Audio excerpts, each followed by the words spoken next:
Aujourd'hui 8 mars, journée internationale de la femme. Le PNUD a rencontré Madame Émilie Mayabou, écrivaine congolaise engagée dans la lutte pour l'émancipation des femmes congolaises. Auteure de nombreux livres, Émilie Mayabou, quel plaisir avez-vous à écrire? Bien-être, un bien-être extraordinaire. Quand j'écris, c'est chaque jour que j'écris. Quand j'écris, donc je ne pense plus à rien. La vie n'est pas facile, pour une femme surtout.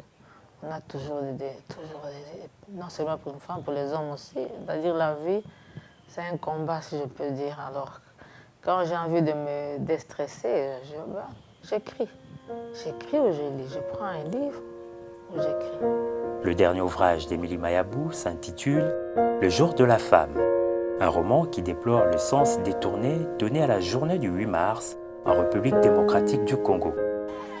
Cette journée devrait être consacrée à la célébration des droits de la femme, mais selon Émilie Mayabou, le 8 mars est devenu trop souvent une journée de débauche et d'ivresse, une journée associée au port du pagne, rendue quasiment obligatoire et qui cause des féroces jalousies entre femmes. Pourquoi le pagne pose-t-il tant de problèmes?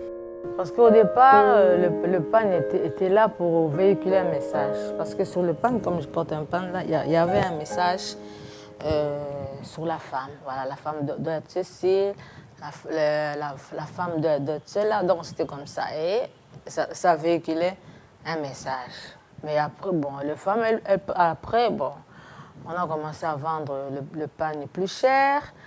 Et les femmes n'ont plus fait attention au message. Elles portent le pagne, elles le portent, mais elles ne savent même pas qu'il y a un message. Elles ne le lisent même pas et ne savent même pas ce que contient le pagne.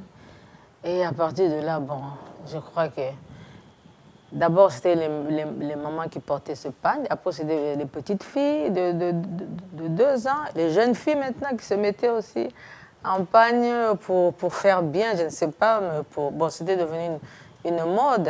Vous racontez l'histoire de Douria, ébouillantée par sa belle-mère, jalouse de son pagne. Douria, c'est une histoire vraie. C'est les noms seulement qui ont changé, le contexte et tout et tout. Un 8 mars, une belle-mère a tué la petite fille de son mari pour un pagne. Pour un pagne, les femmes se battent. Pour un pagne, les femmes font n'importe quoi ce jour-là. Pour autant, faut-il continuer à fêter le 8 mars? On doit continuer à fêter parce qu'on doit rappeler au monde quand même les droits. Et c'est une journée que je crois on l'a gagnée difficilement, c'est cette journée-là, qui n'a pas commencé au Congo, elle a commencé ailleurs. Et si on arrêtait de parler de cette journée, je pense qu'on aurait reculer dans nos revendications. Il faut que la femme continue à aller de l'avant avec cette journée. Il faut qu'elle continue pas à fêter, disons, à parler d'elle ce 8 mars. Donc, cette journée qu'on lui donne pour pouvoir parler d'elle, de ses droits, de l'égalité entre elle et l'homme. Il faut qu'on continue parce que si on arrête, on va dire voilà, elles ont encore échoué. Pour vous, la clé du développement est l'éducation? Le combat le plus urgent, c'est-à-dire on doit éduquer les mamans parce que les mamans, bon, il y a des mamans qui ne savent pas lire. Pour certaines, c'est déjà trop tard, mais elles doivent maintenant éduquer leurs enfants, leurs filles, garçons et filles, c'est-à-dire elles doivent éduquer leurs enfants. Leur apprendre à lire, donc disons, elles doivent les emmener à aller à l'école, parce que dans le temps, ici, il y a des mamans comme moi qui ne savent ni lire ni écrire. Il y a des bonnes parfois à la maison, qui disent, mais toi, tu vas au marché, tu donnes un papier, tu ne sais même pas écrire.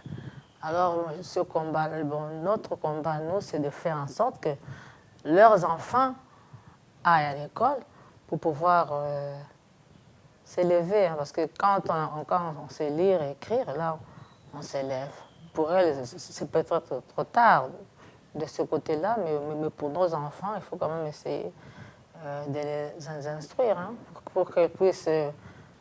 parce qu'une fille qui a étudié, elle s'élève. Elle peut aller très loin. Émilie Mayabou, vous êtes à la tête d'une ONG, EMAE, Éducation de masse pour l'audiovisuel, les arts et l'écrit. Qui aidez-vous? Pour la plupart, ce sont des filles délaissées. Hein. Alors, on leur apprend maintenant à s'occuper de leurs enfants, c'est-à-dire à éduquer leurs enfants pour que leurs enfants soient plus tard autonomes, aussi indépendants. Donc, les filles ne doivent pas suivre les mères. Et on leur apprend aussi à écrire. Hein. Il y en a qui ne savent. Pour celles qui ne savent pas écrire, bon, l'alphabétisation aussi est compris. Voilà.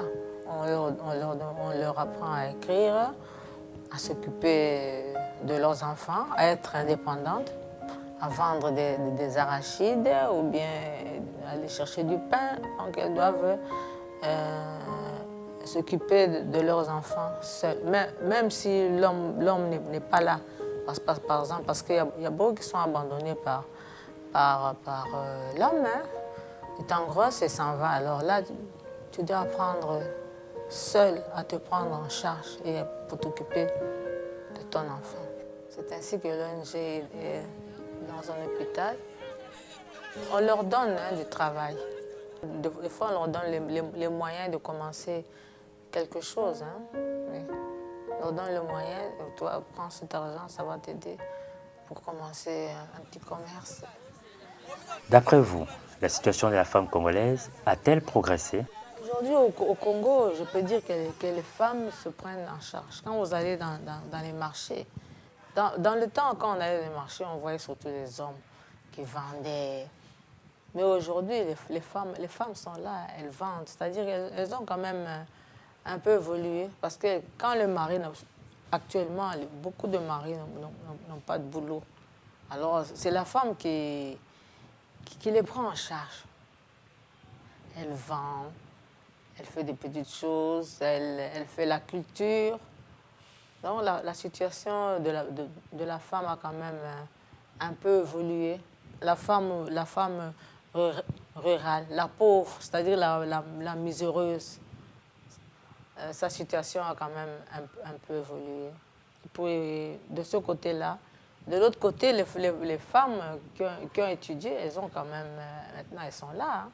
Elles sont députées, elles sont ministres, elles font de la politique, c'est-à-dire que la femme a quand même évolué. Quel est le message principal de votre livre, Le jour de la femme?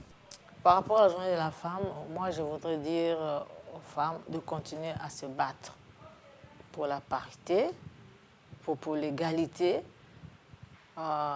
pour être l'égal de l'homme, ne pas s'arrêter, ne pas... parce que les femmes, quand elles sont là, elles parlent, et puis après, il n'y a plus rien. Alors, on ne doit pas s'arrêter, on doit continuer à lutter. Le 8 mars doit continuer, parce que la femme doit continuer à lutter pour sa liberté, pour son égalité. Et c'est ça que le message que je voulais délivrer, le principal message, c'était ça. Donc le combat continue.